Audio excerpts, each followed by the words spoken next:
Doors are closed. Let's get at it. How you all doing? You doing well? You know, this afternoon we got to go home. How many people are flying out today? Anybody flying out tomorrow? I am. I couldn't get a flight after.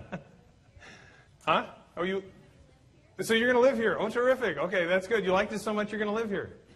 That's good. That's good. My name's Dr. Lee Zeitz. I'm from the University of Northern Iowa, and I have been coming to ISTE for 20 years.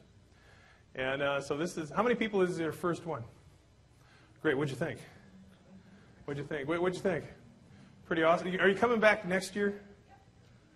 Yeah, next year. Where's that going to be? Atlanta. Yeah, okay, Atlanta. Huh? Hotlanta. Yeah, I know, but they've got that. Downtown they have those, the fountains that you can run through, you know, in your suit and all that sort of stuff. It's great. So what we're going to do today is we're going to talk about making learning meaningful for millennials. Now, how many K-12 teachers do we have? Put your hands way up high. Okay, how many administrators? How many are going to be an administrator next Monday? Okay, and how many tech coordinators do we have, or technology people? Okay, good. Anybody I forgot? Librarian. Okay, library media specialist, the people who make the school run, right? A publisher, that's true. Okay, all the way from Mexico City, too, right? Okay. In fact, we've got a couple of people from Mexico City. That's great. Okay, well, what I want to do is talk about making learning meaningful for millennials. And I could stand up here and give you all these ideas, and I'm going to be giving you some ideas. But one of the things, do you have a computer, sir? Huh? You got a phone? Pull out your phone. You're going to need that, okay? And make sure you've taken out your phone, or you've taken out your computer. And like I said, when was the last time you had a teacher actually tell you to do that, right? And so what we're going to do is I'm going to find this. We need to get connected. Now, one of the big things, this is the theme, and that is we need to teach our students for their tomorrows, not our yesterdays. Now, think about that. Actually, Daniel Pink said that in Iowa a few years ago. And I've got to tell you that one of the most important things is this idea. I'm a professor of instructional technology. I teach undergraduate students. I teach graduate students. We have students who are out in the field. And one of the biggest problems they run into is when they're dealing with school boards and things like that, they hear people say, well, that's the way I learned it, and I turned out okay. You ever hear that? Okay, as soon as you hear that, run the other way as quickly as possible, because it's wrong. Our students are different. Our students are different, and we have to be working with them with that in mind. And one of the things I want to deal with, how many of you would agree that our students, the students that you have today, are different than ones you might have had 10 years ago? Okay, how are they different? Turn to the person next to you and just come up with some ideas, okay?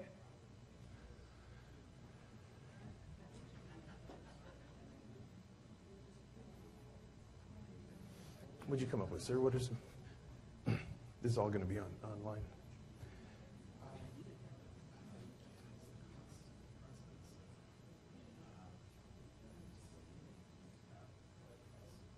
So how are they different? Mm-hmm. Mm-hmm. Okay. So there's a lot of things. So they're a little bit dispersed. Yeah.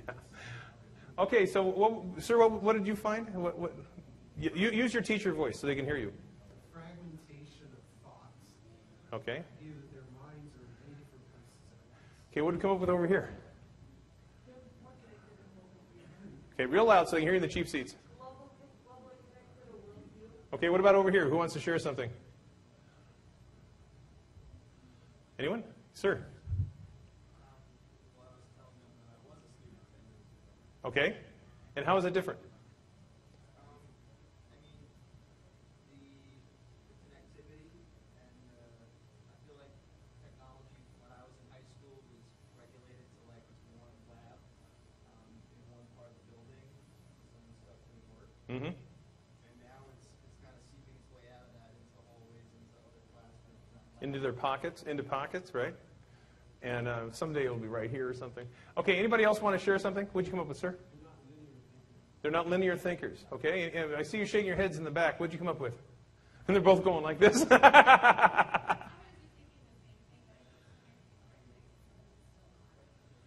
Okay.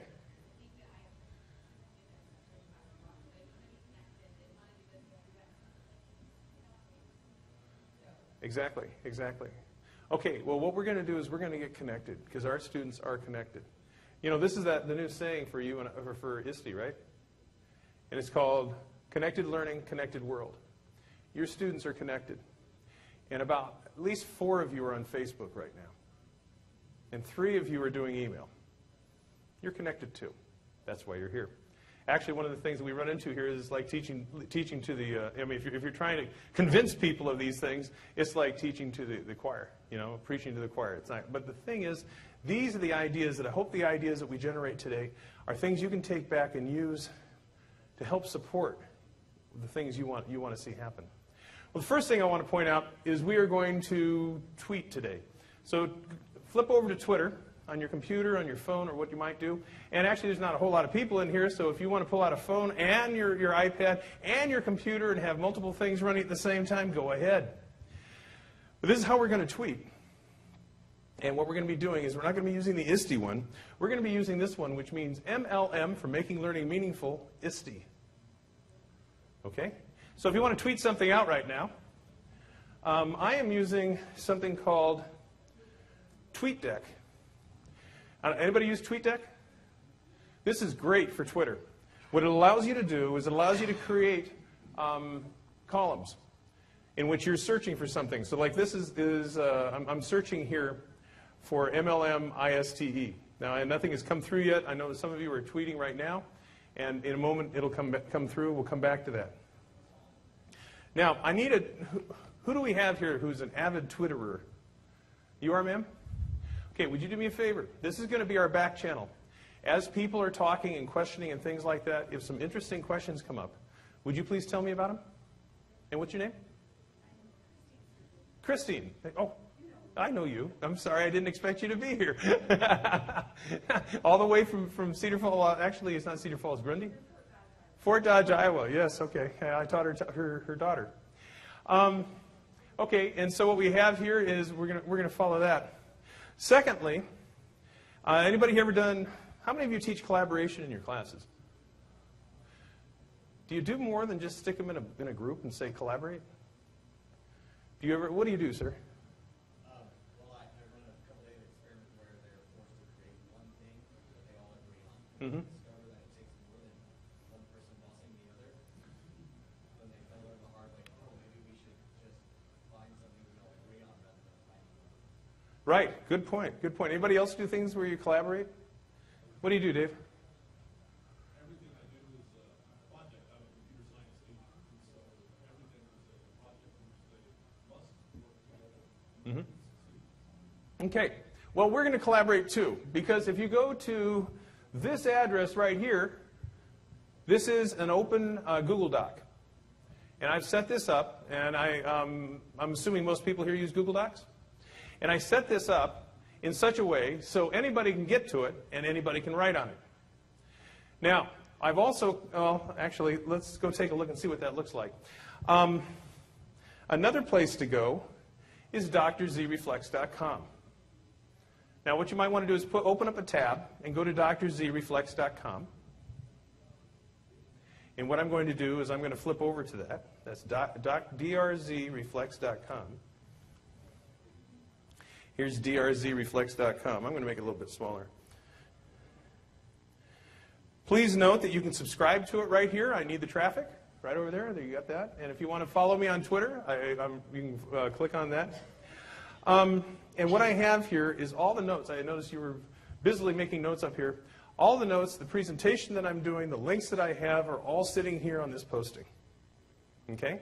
And I haven't connected it into the ISTE website. I'll do that. But what I have here is I've gone through, there's kind of an introduction here that goes along with what making learning meaningful for millennials means. Here it even talks about the presentation that we're doing. Here we talk about the link for Twitter and the hashtag that we'll use. Down here we have collaborative notes, and this talks about how we can click over to there. You'll notice I have the slideshow, and then you'll notice that down here I have some information that is in the slideshow that you may want to just look at directly without the slideshow. Is that sufficient? What do you think? Do you think that maybe now do you have enough information, do you think? or access to it. So you're in a point now where you don't necessarily have to worry about writing down every word, that I've got the resources here for you, right? Now, it doesn't mean I don't want you to take notes. Because if we go over here, well, actually, all these resources, do you think setting something like this up in your own classroom would be useful for your students? No, sir? Why not? Too early for your kids? Wordy. Okay. How would you set it up? My kids seem to be visual learners, so probably more visual aids, probably more graphs, probably break it down into more sizable chunks. Okay. Now, please note the way this is set up is merely getting you out to other resources. But maybe if you had things like videos and audio things they could listen to. Interesting thing is at the end of the title of this of today's presentation is with readings, watchings, listenings, and doings. By the way, I'll give you your $5 later because that's a great segue into what we're doing.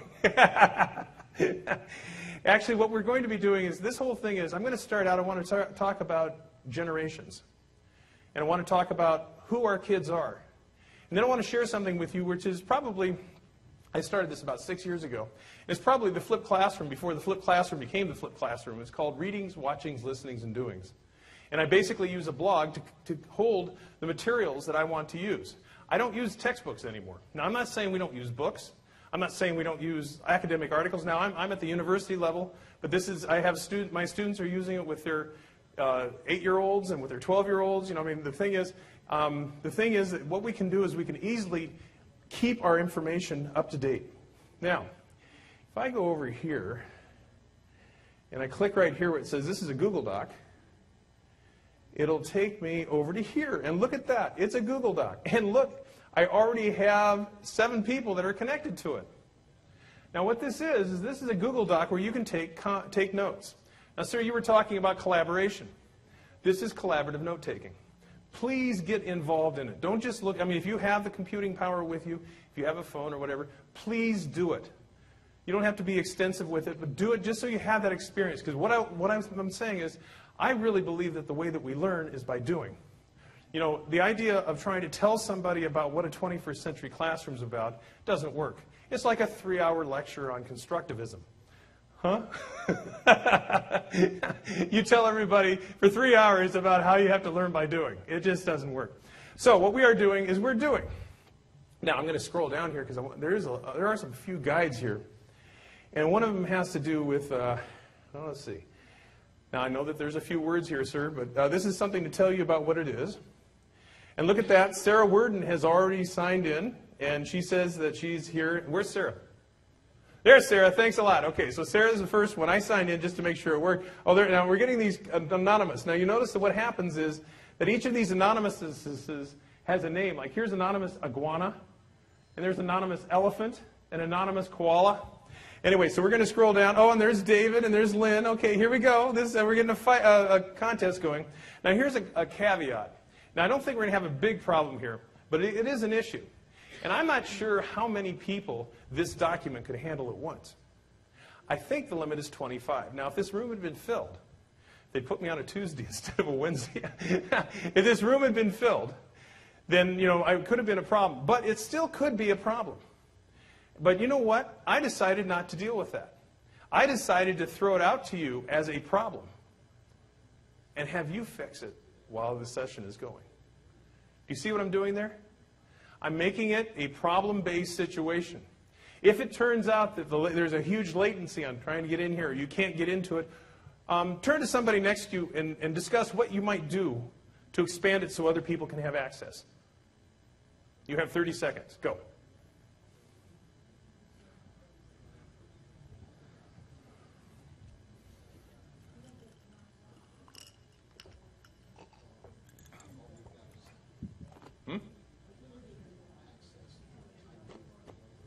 You can't get to it?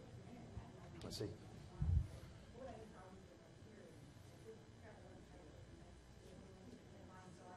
Can you get to Dr. Z Reflex and just click on it? Go to drzreflex.com.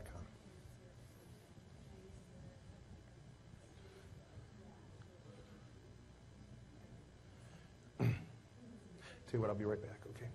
Okay, so anybody come up with ideas as to what you would do? Yes?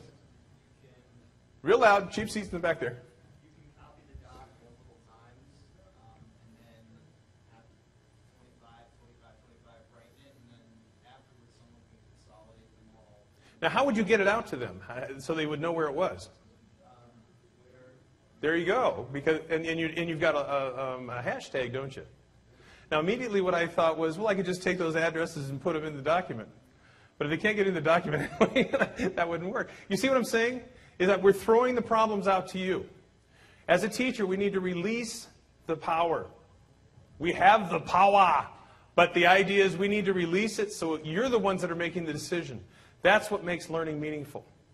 Because it's something that you're involved in. Okay, so we have this coming up. Now, I'm going to show you some more stuff in here. Now, I do understand that we have all types of learners in here. You would never want me for a student. Absolutely never. Because as you were talking, I would be sitting there and I'd be going out and making sure the things you're saying are correct. I'd be checking my email and I'd be coming back and asking questions, dealing with the topic at hand, but things that would stretch it beyond what you had in your lecture notes. That's the kind of student I want.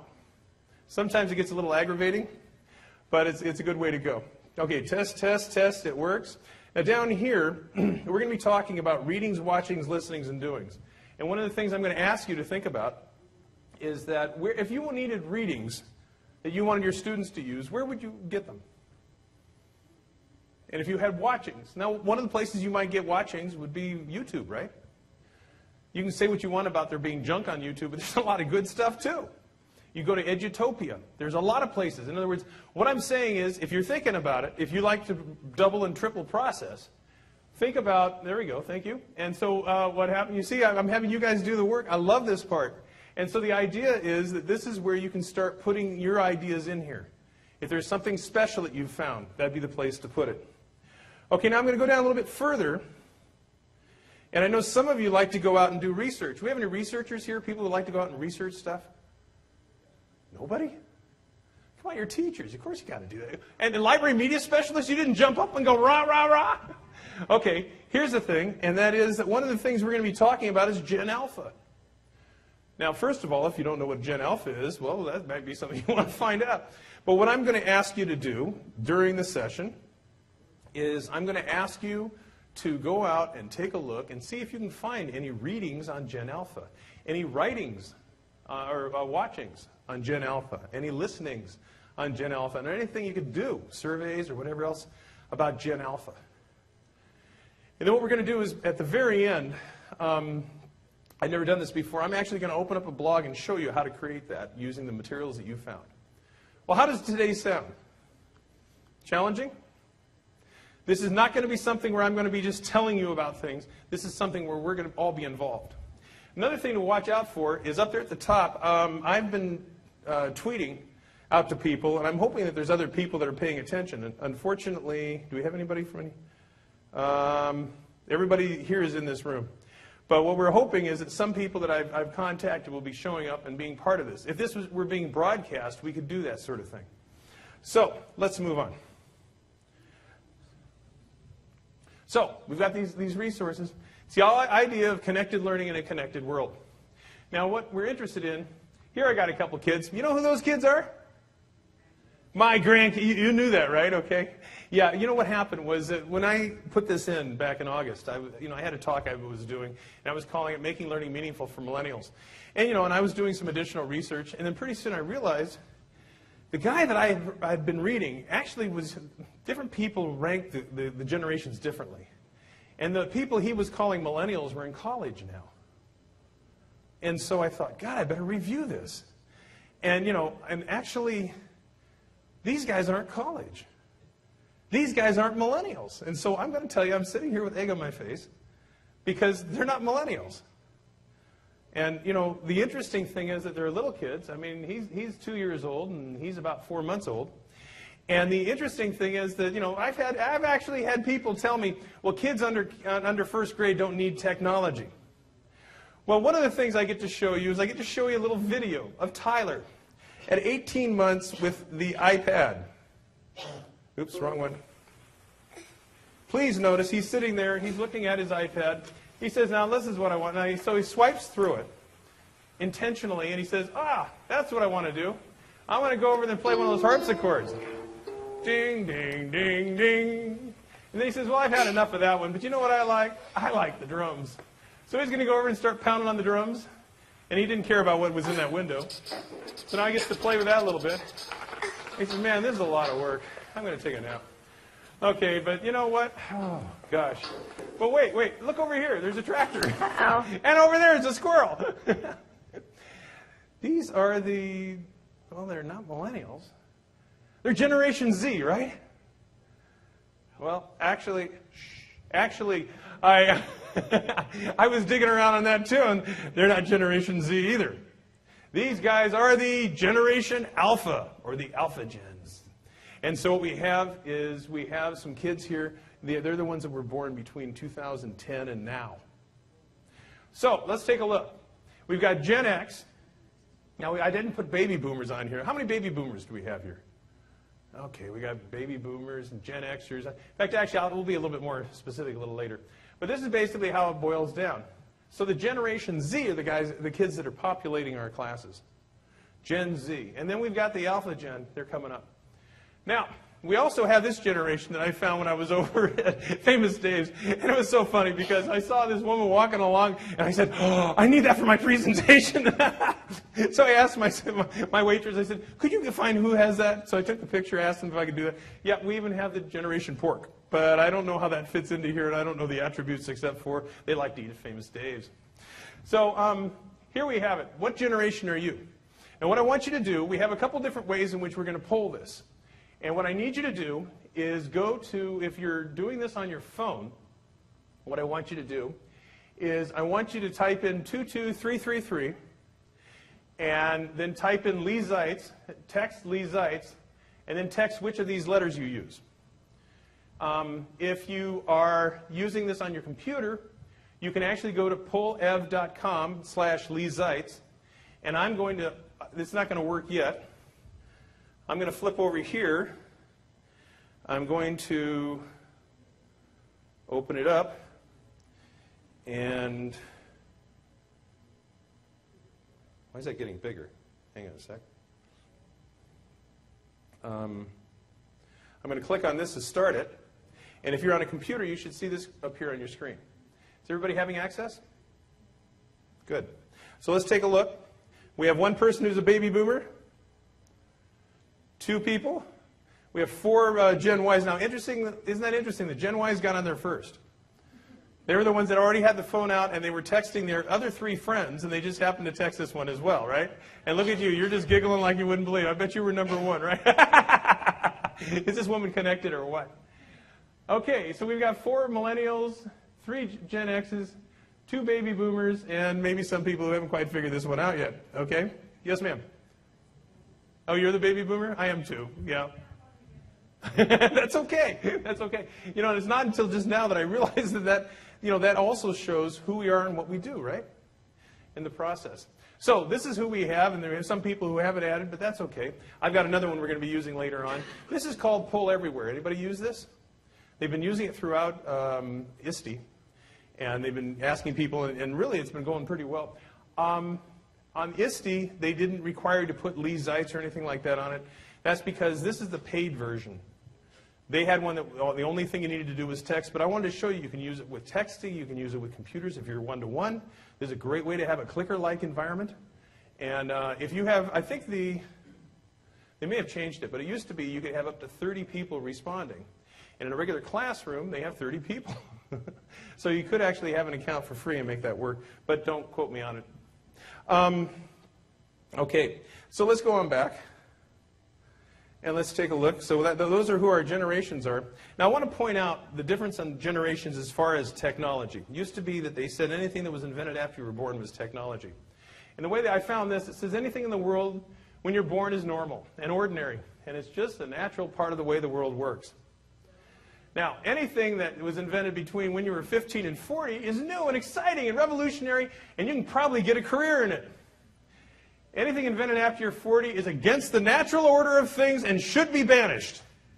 So I think that, Does it seem true? You know, when I talk to my students and I say, you know, when I think about things that were invented after I was born, and I think black and white TV or color TV, they go, God, you're old. And I said, yeah, I know.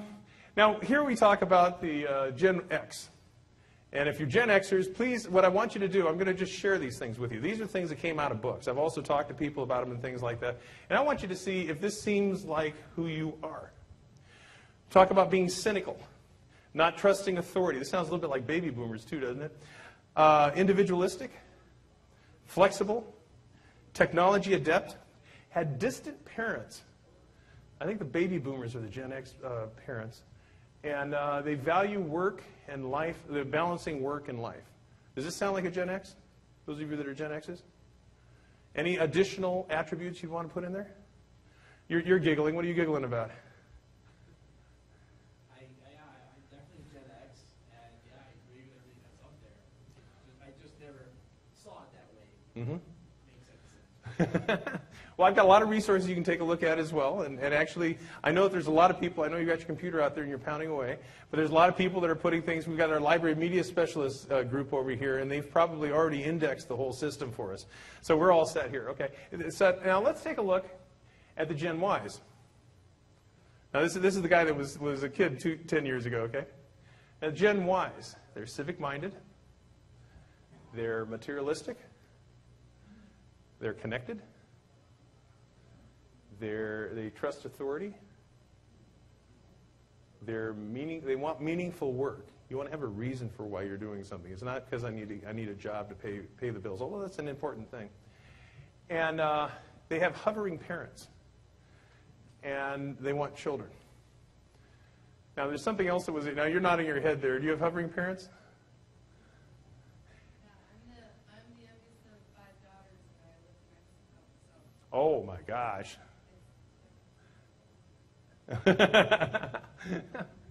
And do you find... What about scheduling? Do you like to have things well scheduled? Okay, now, when you were growing up, did you have a lot of activities you were involved in? More or less, more like, yeah, it was more like chore charts and things I had to be at and tasks I had to do. Mm-hmm. We were really big on the school agenda when I was in school. And so when somebody gives you a job, or if you're working in an environment, you want something that is well scheduled. Okay, anybody else agree with that? Okay. And are we talking Gen Ys? Is that true? You know, I mean, remember, you had soccer at 4 o'clock, and you had music at 5, and you had to go around. Okay, that's another thing that's interesting. So if you're working with Gen Ys, then, and Millennials, now those, like I said, are now 18 or whatever, but the idea is that they've always wanted things scheduled. Now, me, I'm a little less than scheduled, but I try. But I do find that it's something that's very important when I work with my students. Now, Gen Z, they're web-based. They are so web-based. And they say that 2/3, I went through and I was looking at the stats, and these are rough stats. But they were saying that basically 2/3, maybe not the same ones each time, 2/3, 66% of the Gen Z kids contribute online. They don't read, they contribute. Now, this could be postings on Facebook, but I think it's more than that. They contribute to websites, they collaborate online. They think that technology is what makes their opportunities possible. You know, they're not looking at technology as being an important thing, but it's just what makes it happen. This is one where they're talking about they're connected during homework and studying time. In other words, they're talking to their friends and that sort of thing. Parents say, well, my gosh, how can you get any work done? Well, what they're looking at is they're collaborating. Some teachers think they're cheating. But if you're working on something where you don't have to memorize stuff, but what you're doing is you're researching and you're working together to research, isn't that how you do it in business? Don't you get a bunch of people together and you say, let's see if we can fix the problem? Isn't that how you do it in your family? Or do you sit down there and say, okay, by 3 o'clock this afternoon, you have to have this done, and you know, that's just how it works. This is the most interesting thing I've ever heard. And that is that 1 out of 4 of these Gen Z students are on their phones 5 minutes after they wake up. Is there anybody here who's on their phone by 5 minutes after they wake up? Look, I want everybody to turn around. Turn around, please, and take a look. Because we have 2, 4, 6, 8, I would say at least a third, maybe, yeah, at least a third of the people in this room are on their phone 5 minutes after they wake up. Now you're looking, what are you doing at 5 minutes after you wake up? No, you in the front there, ma'am. From Mexico, yes. Checking with your sisters? Huh? Instagram, okay. I have an app that's called SleepX. I love it, because what it will do is I take SleepX, and I set it up, I put it under my pillow, and it will keep track of my sleep. It'll tell me when I've got REM sleep going, when I've got deep sleep going. It'll take my heart rate at, I'm going to bed and all that sort of thing. And when I wake up, what I can do is I can set it up so it's actually going to be taking a look at my sleep patterns, and up to 15 minutes before the time I want to wake up, it'll figure out what would be the best time to wake me up. And I got these little birds going tweet, tweet, tweet, tweet, tweet, tweet, tweet, tweet. And the funny thing is that this was how I was using this during the winter. And then when the things started defrosting, and I was walking along, and all of a sudden I heard birds, the exact same birds that were waking me up. And I pulled out my phone and said, "What's wrong with the phone?" It turned out they were real birds that were making that noise. But so I'm online the moment I wake up. That's pretty weird, isn't it? Because that's how I'm connected with the world. And I find out what the weather is. I find out, that sort of stuff. So another thing about Generation Z. These are the ones that are in your classroom. We're talking about that they have, they're interested in social justice. They are highly educated. They're innovative thinkers. They like to find solutions to problems. And I'm not talking about a worksheet. What they want you to do is drop you in the middle of a problem, like what you were doing with your collaborative work. They want you to drop them in the middle of a problem and then figure out what it is. They're holistic thinkers. They're gamers. How many gamers do we have here? Look at that. Okay, we got about a quarter of you are gamers. And so the idea is that they want you to have something. And the reason gaming is so much fun is because you get immediate feedback on how well you do. You have these challenges that are at your level. This sounds like really good education. They're bored with technology. Does that sound weird? I got to tell you, I think technology is a dirty word. I mean, technology is my life blood. But the idea is it's not the technology that's good. It's what I can do with it. Now, I'm going to come around, and I'm going to get a bucket here. I'm going to come around and ask each of you to give me your phone, please. How many of you would fight me to the death? Probably most of you, right? How many of you do that with your students? Or have teachers who do that with their students? Wouldn't it? Huh? Well, you're made to do that, but still, if you don't have the vision and you don't know where you want to go, it's not going to change. The idea is that you're all using it, and one of the things I find really useful in a teacher training is try that. Get a bucket and walk around and see who's going to give you the phone. Nobody. And it's not because they want a phone. I mean, when was the last time you got a phone call? Right? It's because this is how they're connected to the world.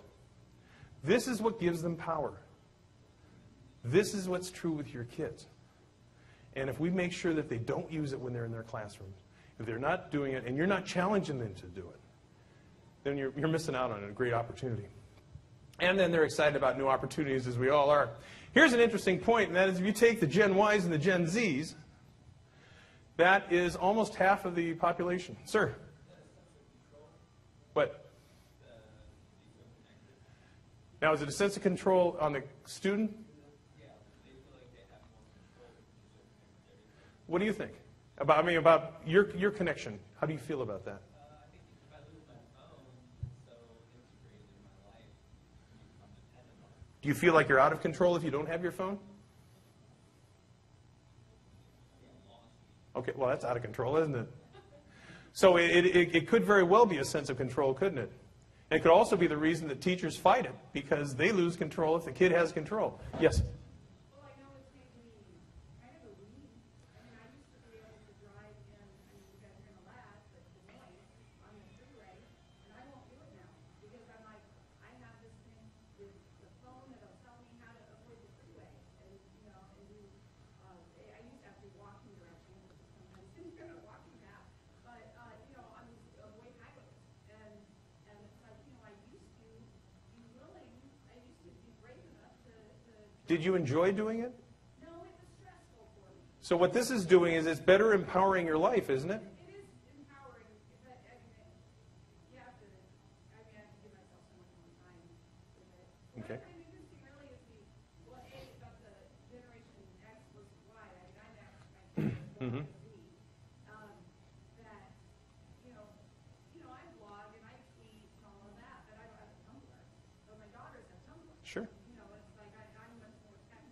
Mhm. text-based, as you were saying, and just the difference in that. And then the teachers, I'm a librarian, the teachers who, it kind of becomes these darn kids, they're not willing to, we do research projects, they're not willing to put in the work.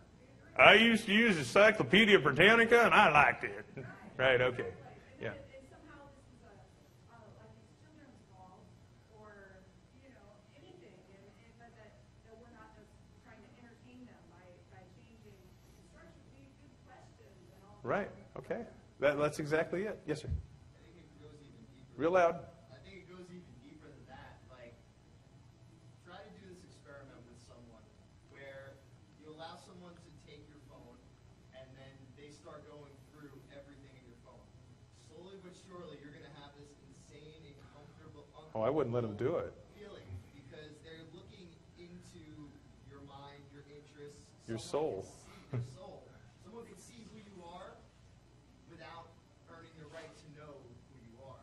Ooh, I like that. Isn't that great, that line? They're not without earning the right to know.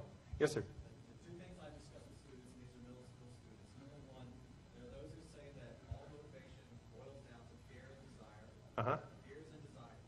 When you have your phone off and you are not connected, what is it that you're desiring that you are feeling? And what is it that you are fearing while your phone is off? Give them at least be a little metacognitive. Think about how you're feeling.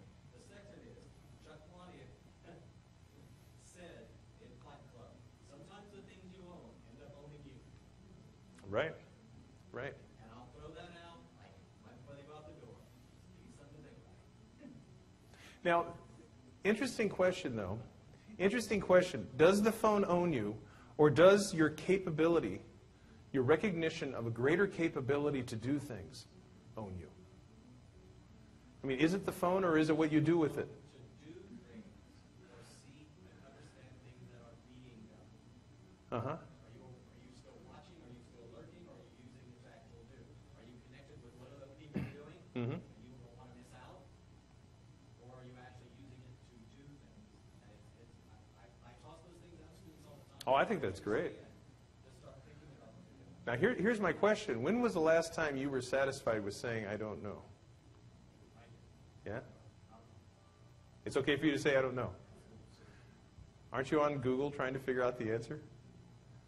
I mean, okay, yeah, okay, good point. Okay, that's a really good point. You say, I don't know, and now, but when you get in an argument, what happens is that, you get to a point and you're both sitting there and you don't have any new information. Well, immediately you should take a 5-minute respite, right? You say, okay, let's go find the information. Then you can come back and you can argue more, but you're more intelligent about it. The discussion I have is two things should follow the words I don't know. I don't know, but I want to find out. Right. Or I don't know, and I don't care that I don't know. The second one is a bad one. Uh-huh. I don't know, and I don't care that I don't know. Uh-huh. It's bad. Students, you should never, I don't know. I don't know, I don't care. It should never be like that. If you don't know, you should at least want to know. There you go. Now, I saw an advertisement, and they said we've outlawed the shrug. But I can't find it. Did anybody else see that advertisement? Or was this in one of my dreams when I was in REM sleep? Okay, well, anyway, we should have an advertisement like that, where they've outlawed the shrug, and I've tried Googling it and all that sort of thing, and they're saying, yeah, now we're using Google because we've outlawed the shrug. We can't say I don't know anymore. Anyway, so that's the issue. I'll tell you what, real quick. Let's take a look and see what's happening over here on our collaborative note-taking spot here. Now, I'm scrolling down here. Notes for the day. Yes?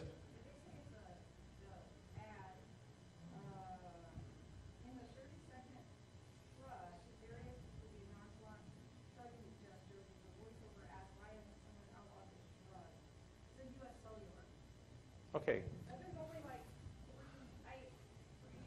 Okay, now I want notice this. See what just happened? I brought up a question, wasn't in the book, and we've got a student who's running over there fighting the answer.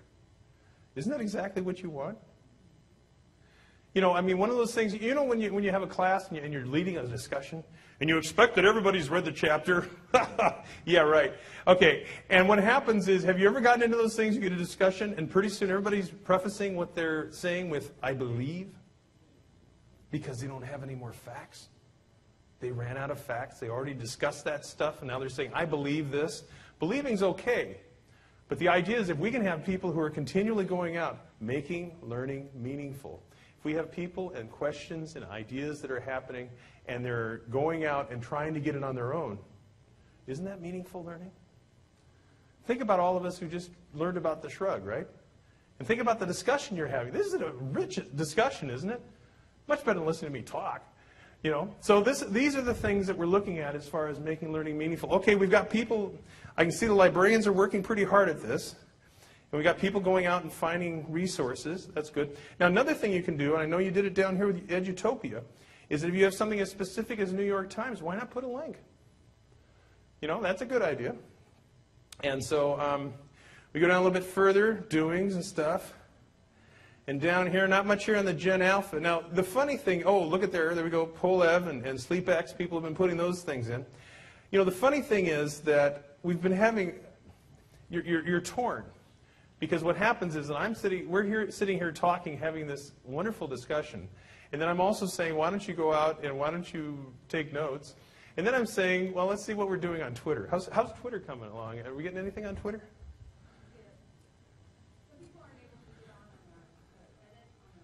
Oh, okay. Well, we've got Christine who's talking about that. Sometimes the things you own you. And what does bored with technology mean? Oh, look at this. So we have things happening. And believe it or not, I know that there are people, at least in Iowa, who are following this. So think about not only writing to the people in here and keeping track of what's happening, think about talking to other people out there about what realizations you've just had. Isn't this fun? Okay, so let's go back here. And the question is, why would it be fun? So let's take a look at Generation Alpha. Generation Alpha, I have to tell you, there is a real problem here. Because there's a great concern about this generation. We've got the Y, the X, the Zs, and all that sort of thing. This generation is extremely selfish. All they want to do is sleep and eat. They have a whole number of, their concentration span is nanoseconds. They don't have the necessary skills, and they're not interested in the professional development that they need, and they're 2 years old. Isn't that a great picture? I was sitting there, he's sitting there going for the yogurt, and I'm saying, yeah, okay, that's one we want. That's the thing. But actually, if we take a look at it, and we take a look at Generation Alpha, these are the kids that are coming in, and they're going to be, coming into our schools. They're going to be going to preschool next year. And they're globally connected. They're connected in ways that we never even considered. You know, my family and I had the great opportunity to go over and live in Malaysia for a year. Back in 98, 99. And when we were over there, it was my 3 sons and my wife. And we went over there, and we came back. And when we came back, my middle son went to UNI, and he had a roommate who was from Indonesia. And so they came over, and when they graduated, their parents came over, and then we had them over to our house.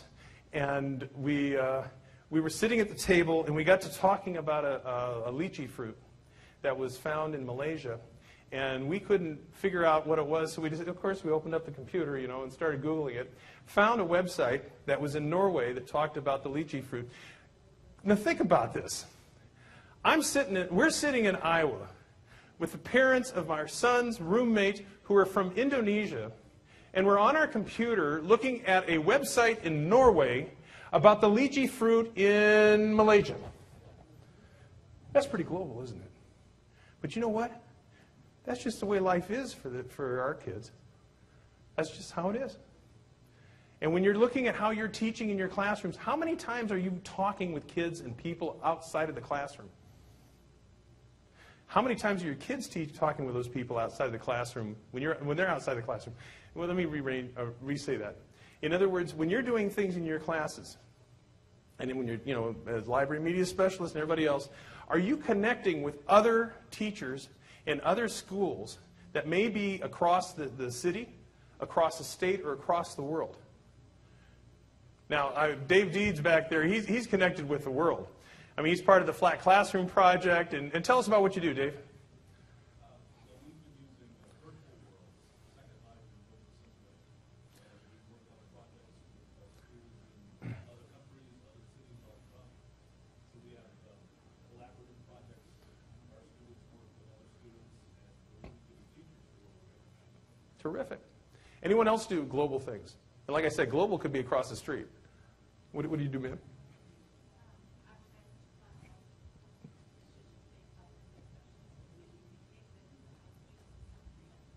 In where?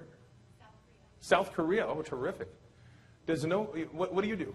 Yes. Well, I was going to say, we have students in rural Iowa take a Mandarin Chinese class, over a Polycom. Okay. Anybody else? Okay, right now what I want you to do is turn to the person that you don't know, so you guys can't talk. I want you to turn to somebody you don't know and discuss the ways in which you could do the things you're doing in your classroom with somebody elsewhere. Okay? Go for it. And also, I want you to get their address so you can communicate with them outside of here. Okay? Go for it. And you two have to split up. Sir, you can go over there and start talking to him. But you think like a teacher, right? Okay. Well, you come on over here and talk to them. How's that? The question is, you take a look at the things you're doing in your classes. What are some things you could do with other, and integrate other classrooms that are elsewhere? In other words, make it global learning. Okay? So go over and sit with them. Have a group meeting.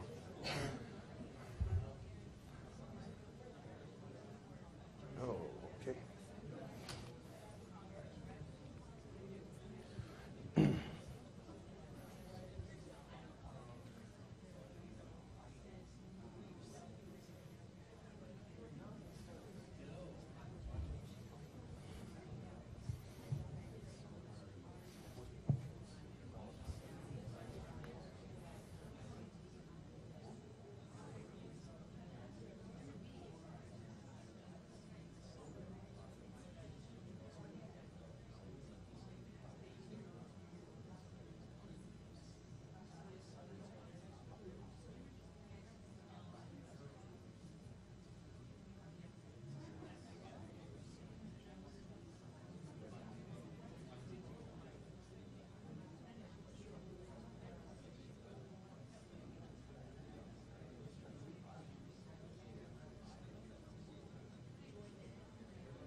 think I only have 10 minutes, right?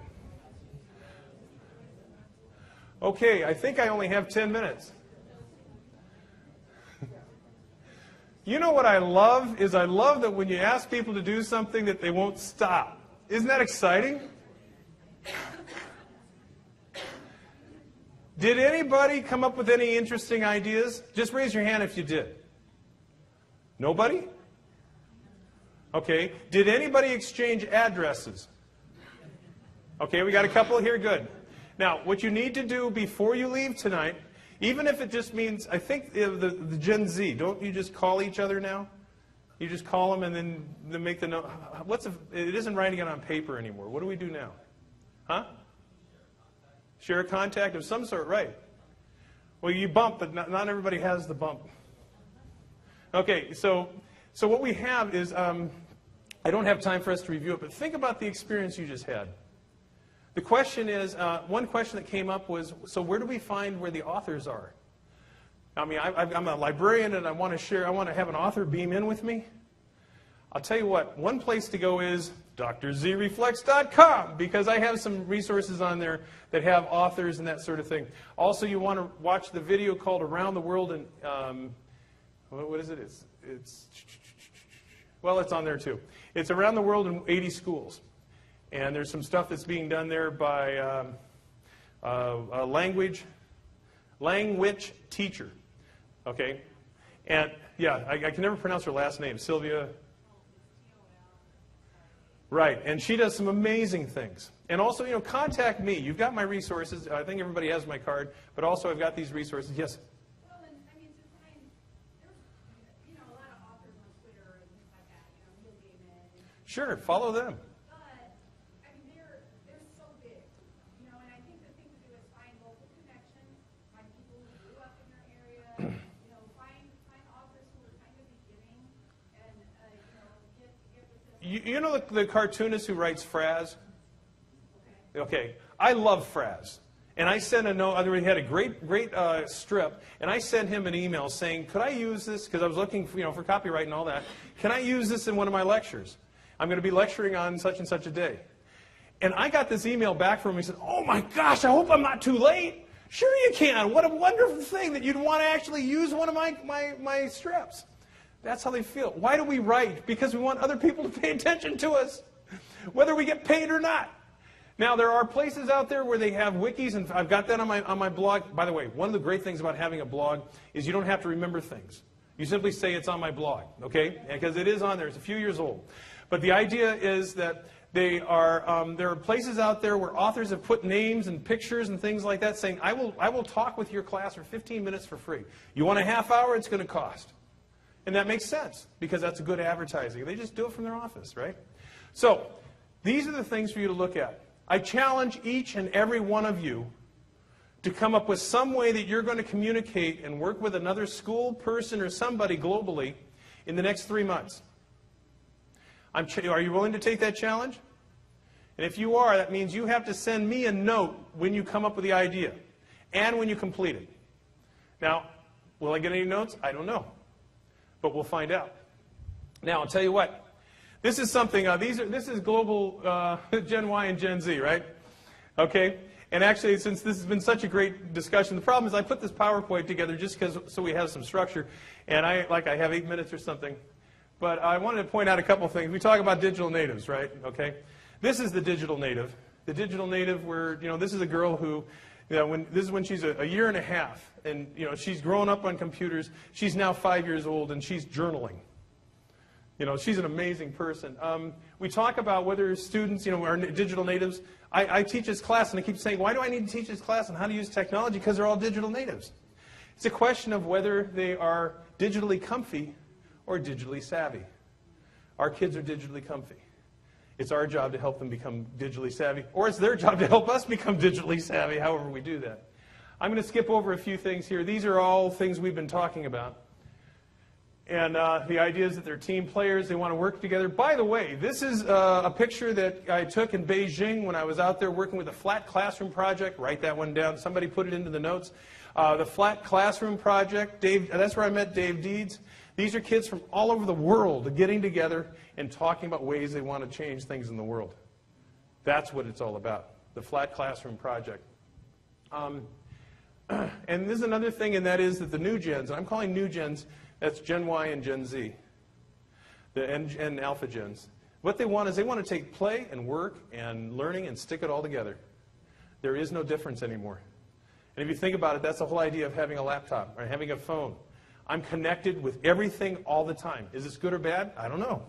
If you enjoy what you're doing, it sure is. I love to teach. And my wife says, don't you think about anything else? And I said, probably not. You know? But what I really want to do, I've got all this information. Please take a look at this on the website.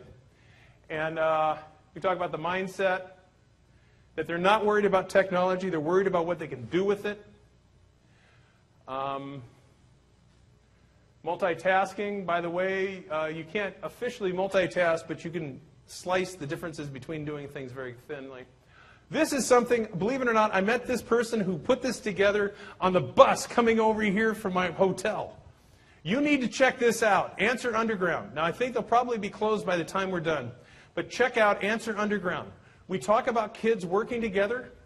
What they did is they created a program or an app where teachers can actually create little rooms, discussion rooms, where kids who are working on their homework can come in and they can get answers.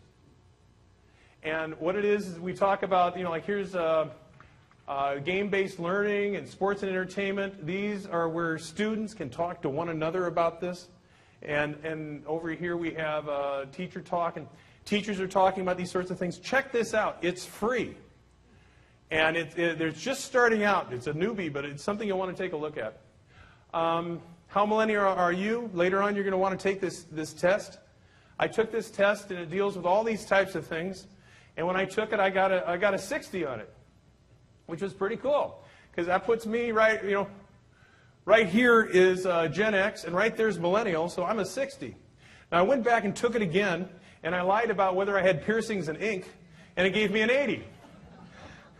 So I guess that's an important thing on being a millennial. This is something else about how well you did on your millennial quiz.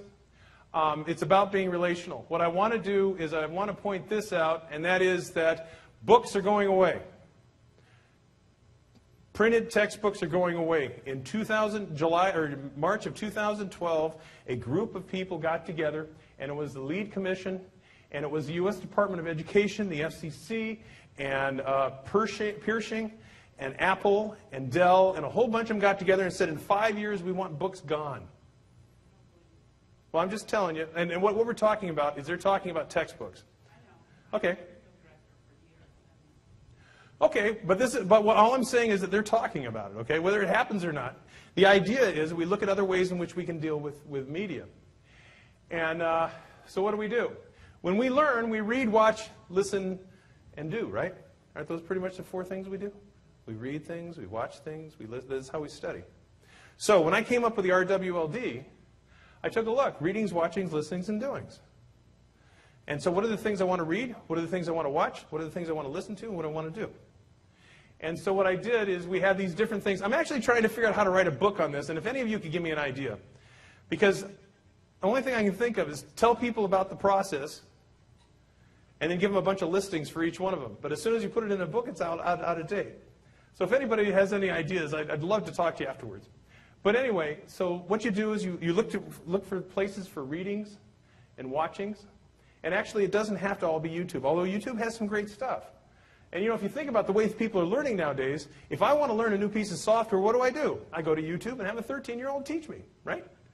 Because that's the way we get these things done. Listenings. Now, these are great. And I have to tell you, I'm looking for an app or something. Because one thing that's tough to do is if I listen to a podcast, and I love to listen to podcasts, and I want to include them, I'm trying to find a way in which I can point to a single podcast or a single episode. Usually you just have to point to a podcast, but I want to get just so there's a single episode that I can put in there and link to that.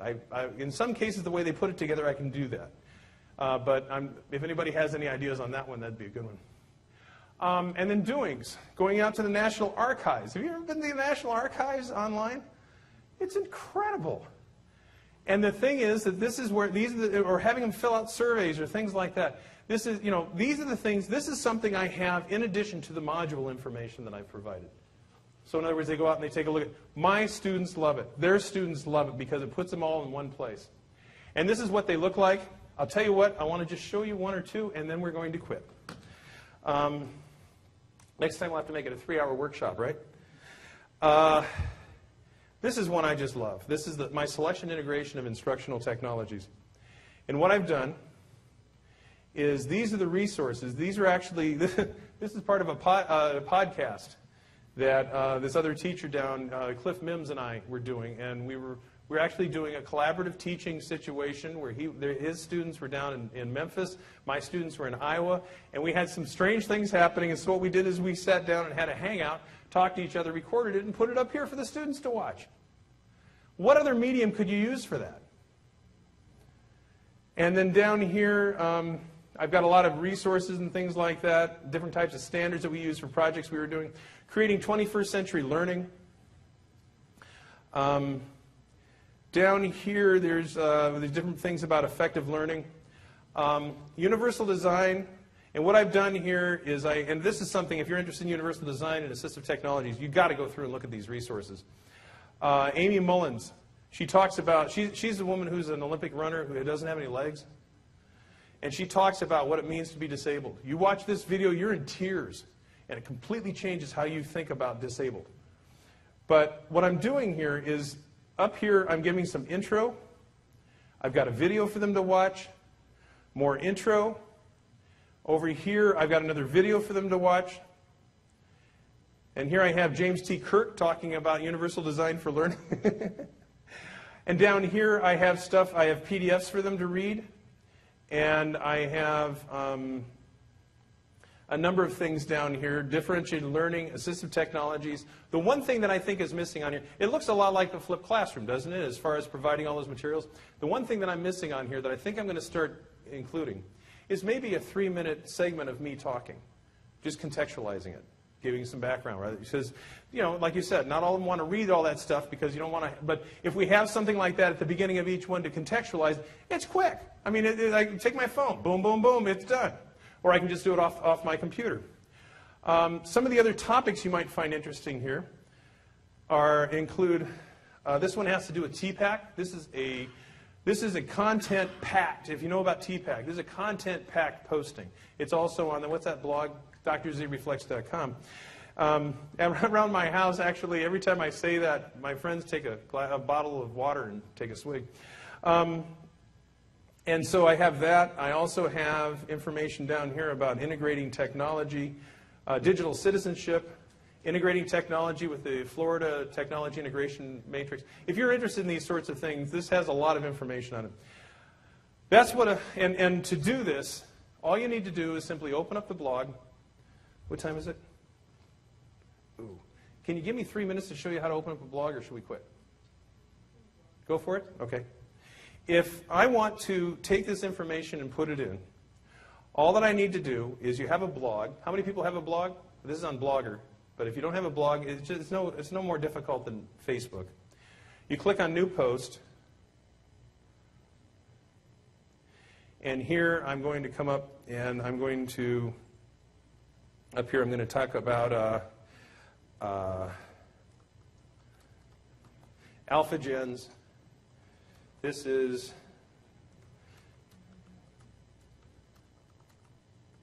I didn't see any resources out there, so I'm just typing this in. This is where we have our information. Usually it's good to put a picture in there and cite it. I click Publish. I go to the blog, and there it is. You see what I'm saying? All it needs to really look cool and to really make it so it's interesting for the students is all you do is you go in there, you put in your content, you put in some interesting pictures, you put some links in there, and boom, it's done. So that's the idea of readings, watchings, listenings, and doings. I've had a good time. How about you? I've learned a great deal. Please, I thank you for joining us, and the insight that you've brought to bear has just been terrific. Please remember, my name is Dr. Lee Zeitz. I'd love to come out and work with you in your schools, come out and be a keynote at your conferences, or just talk to you. We can Skype maybe. Okay? Thanks a lot, and I think you've all got the cards and contact. I'll see you later.